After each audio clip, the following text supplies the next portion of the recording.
Hello everyone and welcome to SplitSecond. My name is Cicada and I'll be taking you through today's match. This week we've hit another milestone in our path and we have all of you to thank. We've hit 6,000 subscribers and for that we want to share in the joy with not one, but two giveaways. The first to our patrons who have been there supporting us this whole time, and the second to our subscribers. Look for the end of the video for more on these giveaways. This week we've received Pedro Leite again, replacing me for a higher power extravaganza featuring Ukkima Cazur Food Chain, Luis with his take on Cobblepot's control/stacks Taigam or Jutai Master, David with Draconic Heaven's Stormy discard Rielle, and Baal with his version of Meren. Luis won the role and gets to kick off this match.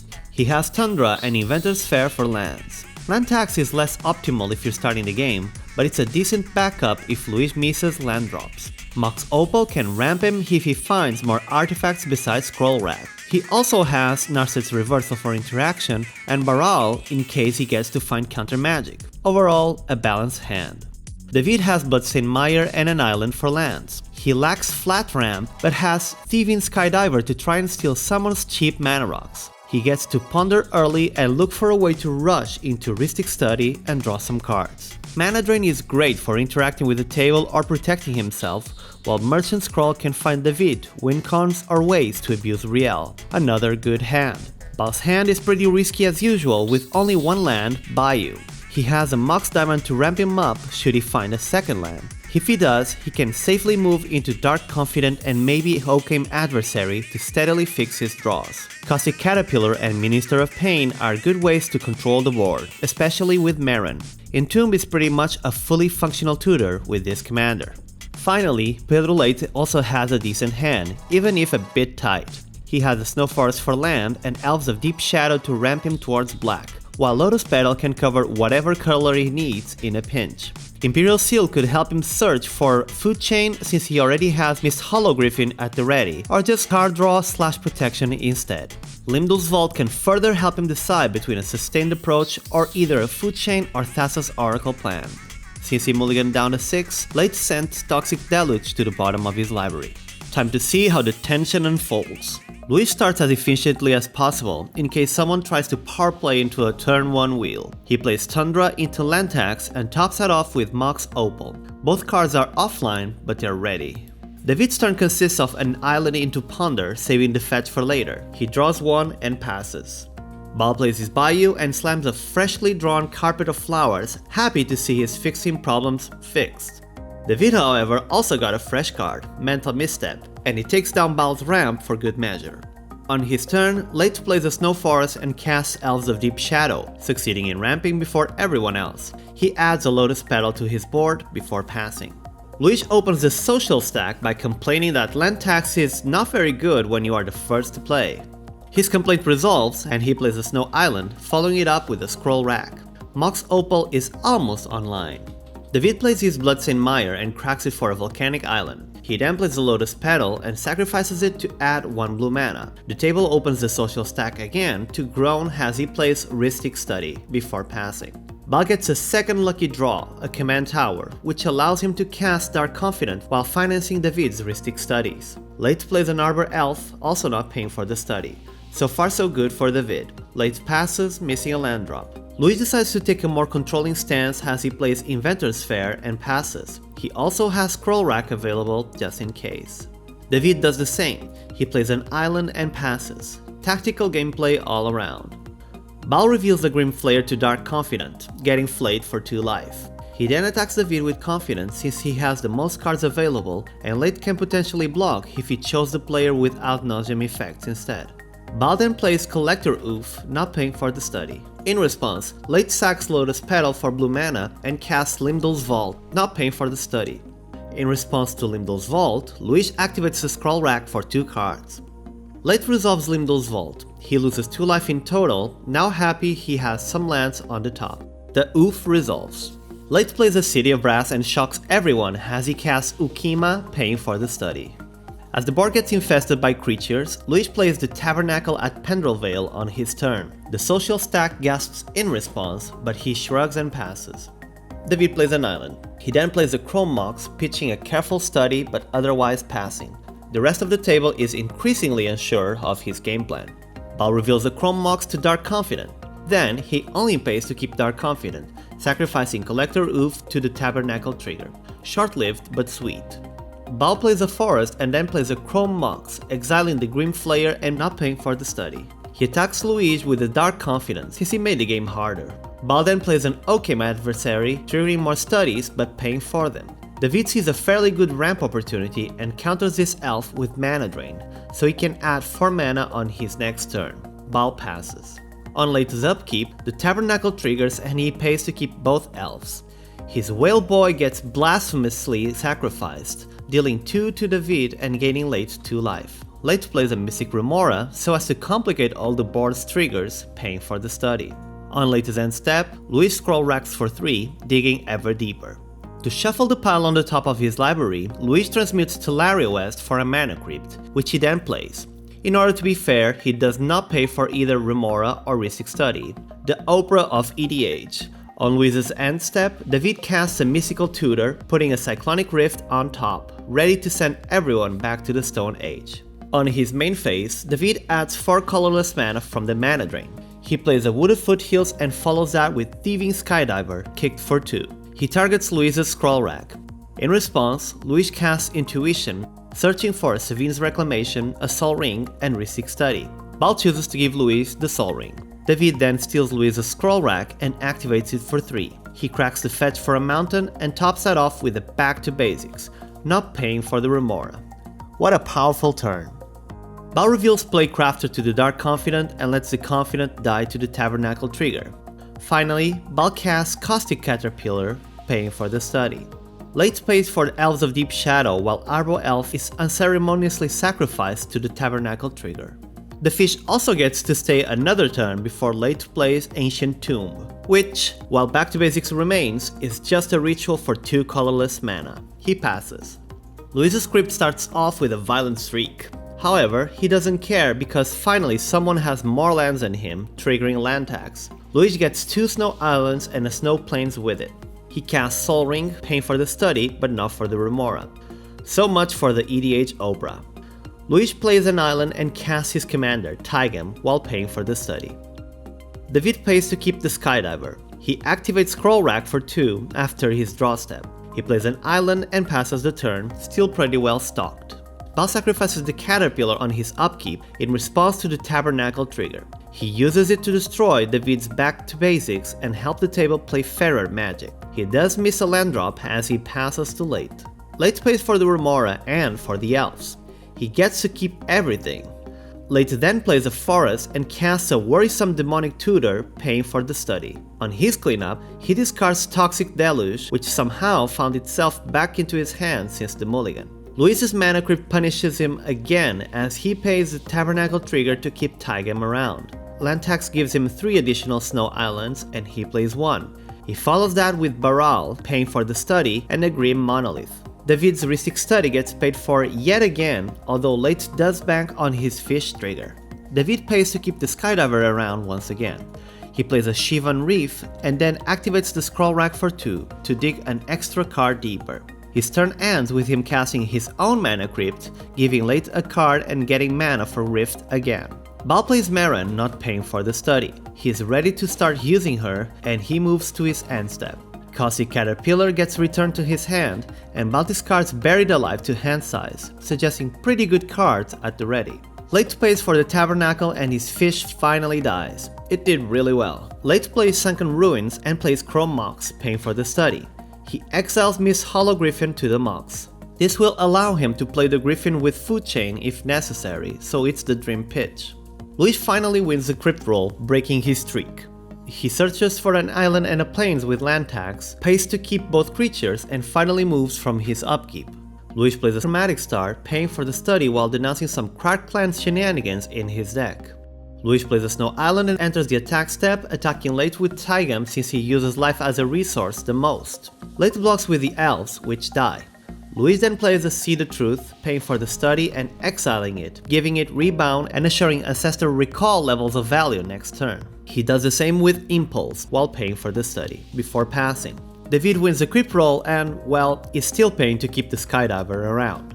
He activates Scroll Rack for 3 and casts Mana Vault. His mana resources keep increasing immensely. Finally, David casts Jace, Vryn's Prodigy, before passing. Baal pays to keep Meren on the field and plays Caustic Caterpillar. He sacks it to destroy the Rhystic Study because he's had quite enough of that. This gives him his first experience counter. Easy does it. Baal plays a Mox Diamond pitching Misty Rainforest. He attacks Leite with Meren because Leite keeps preparing himself for something big. On his end step, Meren brings back the Caterpillar. Still on his end step, Leite casts Plunge into Darkness, paying a moderate 17 life. This suggests he is probably going for a food chain plan. Leite plays a Yavimaya Coast and casts Yawgmoth's Will, planning to play Toxic Deluge and follow it with a Mystic Remora. Luis doesn't like this plan and points to the demonic tutor in Leite's graveyard as well, so in response, Luis casts a paradoxical outcome. After some thinking though, David decides to fire his Rift, so Luis doesn't draw a bunch of cards. Baal floats green from his Mox Diamond and Leite floats blue from his Chrome Mox. Luis then casts a Force of Will, exiling Baal to counter Yawgmoth's own will. Leite casts a Veil of Summer in response. David casts a Flusterstorm with 5 extra copies. The 5 copies go to Veil of Summer and the original goes to Yawgmoth's Will. Leite pays for the Flusterstorm targeting the will and lets Veil of Summer get countered. Leite responds with a Force of Will of his own, exiling Ghostly Pilferer and targeting Luis's Force. He wins the Battle of Wills, settling the argument. After this turn of events, Leite now sees an opening and changes his plans. He plays a Lotus Petal from the graveyard, followed by a Chrome Mox while exiling Imperial Seal. He needs the mana to cast another tutor, the Demonic One. After all, the board has been simplified, and Leite is fairly sure Yawgmoth's Will resolving means no more blue magic to interact. Leite plays a Thassa's Oracle. With the trigger on the stack, he sacks Lotus Petal for black and is set to win when he casts Demonic Consultation. But David counters it with Pact of Negation, giving him a gigantic nope. No consultation wins on his watch. Thassa's Oracle's trigger resolves, not winning the game. Leite just lacked around 50 devotion. Before his green mana goes away, Baal casts Worldly Tutor for a Dryad Arbor to make sure he hits the 4th mana source with his Mox Diamond. Luis's upkeep is full of value as he casts the Rebounded Impulse, followed by the Rebounded See the Truth, which allows him to get 3 cards for 0 mana. He plays a Lavinia, Azorius Renegade, and recasts his Mana Crypt and Mox Opal. Moving towards a more aggressive play, Luis casts Lion's Eye Diamond, Sol Ring, and stops at Grim Monolith to play an island. The table breathes, but Luis is not done yet. He casts Copy Artifact on Grim Monolith and sacks Inventor Sphere for a Knowledge Pool, which he casts. When it enters, everybody exiles the top 3 to Knowledge Pool, and the board is locked from casting cards from their hands. Luis believes he might have won here, but Baal tells the board not to concede. Unsure what this means, Luis passes. Baal then points at David's Jace. David takes 3 from the crypt and another 1 from the vault, while paying to the Tabernacle and the Pact. This keeps his creatures and himself around. Not bad. He then activates Jace, transforming it. You're a Planeswalker, Jace. David minus him to cast Cyclonic Rift from the graveyard, targeting the Knowledge Pool and giving everyone time to prepare for it during the next turn cycle. The pool goes to Luis's hand. David plays a Sol Ring and passes. Tragedy averted. Having lost his Dryad Arbor to the Knowledge Pool, Baal has no land to pitch to his Mox Diamond. So instead, he casts Playcrafter, taking a creature from each player and, more importantly, taking out Lavinia. He then plays a Chrome Mox, exiling the poor Minister of Pain, which has been waiting to see play since Baal's starting hand. He tops off his turn with a Skull Clamp instead of Caustic Caterpillar, forgetting that the Knowledge Pool could hit the board again next turn. Leite starts his turn off by playing Ukkima. Cazur smiles with sadness, waiting to see play. Leite then plays a Mana Confluence and a Sylvan Library, looking to get back some cards. He passes. Luis once again wins his crypt roll. He plays a Snow Plains and a Grand Abolisher to try and keep the rest of the table tame. With that out of the way, he casts Knowledge Pool and gets a fresh batch of cards with it. Luis casts Land Tax, replacing it from the pool with an Alms Collector. He then swaps his Mystical Tutor for a Windfall, which he casts. He holds priority to crack his LED, adding triple white mana. The Windfall resolves and the EDH Oprah suddenly turns into a villain as he draws 8 cards while everyone else just gets a single card from this. Luis goes the full evil route as he flashbacks Sevin's reclamation, targeting Lavinia and Inventor's Fair. David enters on Mitro Club this time around as he activates Scroll Rack for 1 with Grand Abolisher around. Luckily, this does not affect the game's outcome. Before ending his turn, Luis casts Chromatic Sphere for his mystical tutor, getting Dance of Demands to the top of his library. Now the table is hard locked from Lavinia with the pull, but they might have enough pressure with their commanders to kill Luis. There's even a chance that David gets to discard Interaction to hand size, which he can then cast with Jace. As such, they do not concede. David loses life to both Mana Crypt and Mana Vault before Jace takes power away from Alms Collector and David activates Scroll Rack for 2. He ends his turn by casting a 7 power Rielle, thirsty for some blood. Baal's commander could eventually be cast to try and reanimate the Caterpillar in the near future.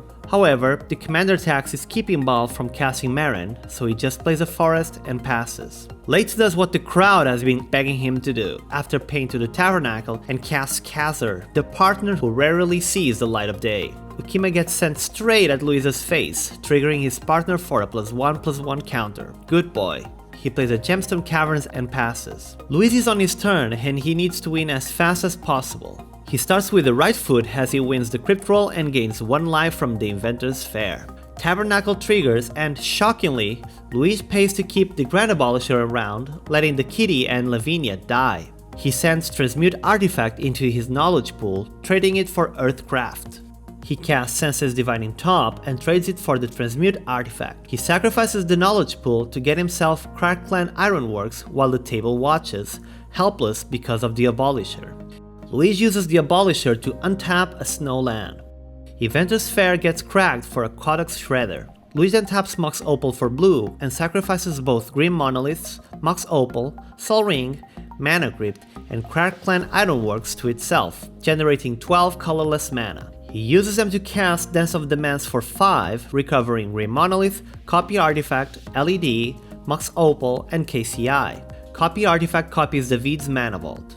Now, Luis casts Codex Shredder. He then demonstrates a loop where he uses 5 of those generic mana to activate Codex Shredder's second ability to return Dance of Demands to his hand and cast it again for 5, returning Mox Opal, LED, Grim Monolith, KCI, and Codex Shredder. This allows him to produce 13 mana for a bit colored, while the cost of Codex Shredder's second ability and Dance of Demands for this loop is 12 mana. This means that each loop awards him with 1 extra colored or colorless mana, eventually letting him produce infinite colorless and Azorius colored mana. Now, Luis can repeat the loop and replace 1 mana producing artifact for Chromatic Star, drawing himself his library until he finds Voltaic Key. Voltaic Key then enters the loop, replacing the sphere and allowing Luis to untap his Codex Shredder between each loop, milling a player for 1 every time he loops. Eventually, Luis mills the rest of the table and, as he passes, each player loses during their draw steps. Good game. Thank you for joining us for today's matches, everyone. Luis's convoluted KCI loops took everyone by surprise, winning him this round. We'd like to start the credits by thanking our current patrons and especially Izanagi, Stefan, TJ Rapp, Mike Purr, Ajimo, Iglegal, and Heated Chill, our stack breakers. As we've announced at the beginning of this video, we have 2 giveaways running. If you're a patron by the 1st of November, you'll be eligible to win Magic Fest Sol Ring, MechaGodzilla Hangarback Walker, Buy a Box Chord of Calling, and Bring a Friend Edition Reliquary Tower. As for our non-patron subscribers, all you need to do is comment on this or upcoming videos with #giveaway and your favorite moment from any of our videos to be eligible to win Foiled Japanese Crystalline Giant, Buy a Box Wrath of God, MechaGodzilla Hangarback Walker, and a Bring a Friend Edition Reliquary Tower. All of these cards were graciously sponsored by our LGS Arena Porto, who has been adamant in their support to our channel. If you want to go through other Commander adventures, click one of the videos on the right. If you want to talk with us about our games or other EDH related matters, join us on Discord. Come with us again next week for a new set of Commanders and more decisive plays. See you all then.